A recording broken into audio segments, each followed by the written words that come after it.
Joint air to surface missile extended range বা JASSM-ER ইরানকে ধরাশায়ী করতে যুক্তরাষ্ট্রের হাতে থাকা তুরুপের তাস। এবার ইরানের বিরুদ্ধে এই ক্রুজ মিসাইলের প্রায় পুরো মজুদ ব্যবহারের সিদ্ধান্ত নিয়েছে মার্কিন প্রশাসন।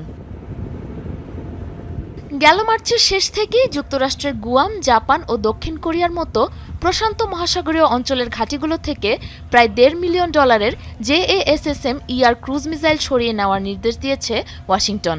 নাম প্রকাশে অনিচ্ছুক সংশ্লিষ্ট এক কর্মকর্তার বরাতে এই তথ্য প্রকাশ করেছে মার্কিন গণমাধ্যম ব্লুমবার্গ। সেন্টকমের আওতাভুক্ত মধ্যপ্রাচ্যের কাতার, কুয়েত ও আরব আমিরাতের মার্কিন ঘাঁটির পাশাপাশি যুক্তরাজ্যের ফেয়ারফোর্ট ঘাঁটিতে স্থানান্তর করা হচ্ছে অন্তত 1875টি মিসাইল। এর ফলে বাকি বিশ্বের মার্কিন ঘাঁটিগুলোর জন্য অবশিষ্ট থাকবে মোট মজুদের মাত্র 425টি ক্ষেপণাস্ত্র।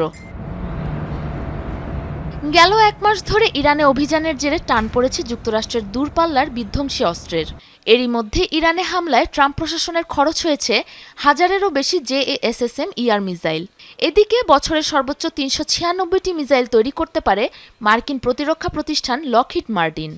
অর্থাৎ চলমান যুদ্ধের কারণে তৈরি অস্ত্র ঘাটতি পূরণে যুক্তরাষ্ট্রের লেগে যেতে পারে কয়েক বছর। ধারণা করা হচ্ছে অস্ত্রের সংকট এবং স্থল অভিযান এড়াতেই দূরপাল্লার এই মিসাইল জড়ো করছে সেন্টকম।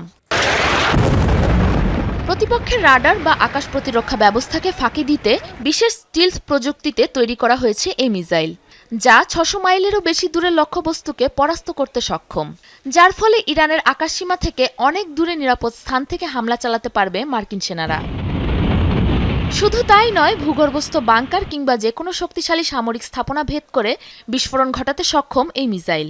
এক একটি মিসাইলে রয়েছে অন্তত 450 কিলোগ্রাম ওয়ারহেড, যা ইনফ্রারেড সিকার ব্যবহার করে আঘাত করতে পারে একেবারে নির্ভুল নিশানায়। সাবরিনা নুসরাত, যমুনা নিউজ।